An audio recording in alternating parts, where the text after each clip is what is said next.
হাসিনার বিচার এই মাটিতে হবে। 15 বছরে কত মানুষকে গুম করেছে, খুন করেছে, যখন তখন ধরে নিয়ে গেছে, মেরেছে। হাসিনা যদি দেশে আসে তাহলে তার বিচারের জন্য আনবো।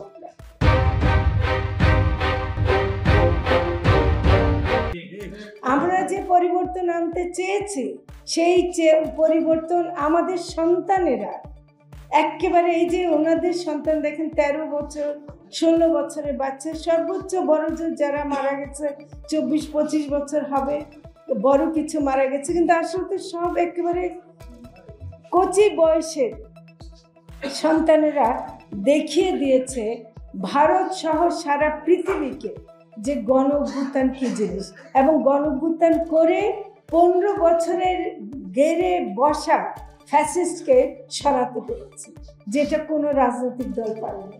ভারত এখন আমাদেরকে অনেক ভয় দেখাচ্ছে। আমাদের সংখ্যালঘুদের উপর, বিশেষ করে হিন্দু সম্প্রদায়ের উপর নির্যাতন হচ্ছে এই কথা বলে কিছু ঘটনার প্রেক্ষিতে তারা আমাদেরকে ভয় দেখাচ্ছে, এবং হাসিনাকে সেখানে বসিয়ে রেখে তারা আমাদেরকে একটা সারাক্ষণ একটা ভীতি সৃষ্টি করছে।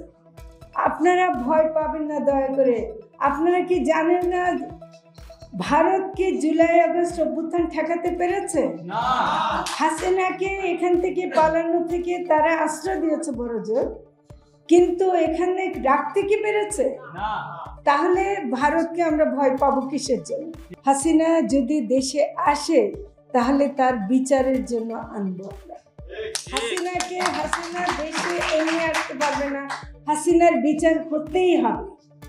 এত মৃত্যু শুধু জুলাই আগস্টে ঘটেনি, গত 15 বছরে কত মানুষকে গুম করেছে, খুন করেছে, যখন তখন ধরে নিয়ে গেছে, মেরেছে, আমরা হিসাব দিতে পারবো না।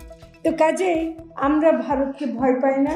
ভারত এটা একটা জুজু ভয় সৃষ্টি করছে, এবং এটা করে তারা অবশ্য একটা ভালো কাজ করেছে। এই সব রাজনৈতিক দল একত্র হয়ে একটা ঐক্যের কথা বলছে, তো সেটা আমরা মনে করি এই ঐক্যটা আমাদের রাখতে হবে।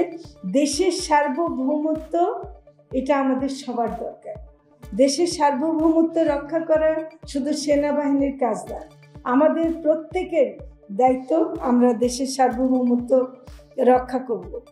হাসিনার বিচার এই মাটিতে হবে। হাসিনা শুধুমাত্র আসবে বিচারের কাঠগড়ায় দাঁড়াবার জন্য, এছাড়া তার এই দেশে আসার কোনো অধিকার নাই বা কোনো ক্ষমতা নাই।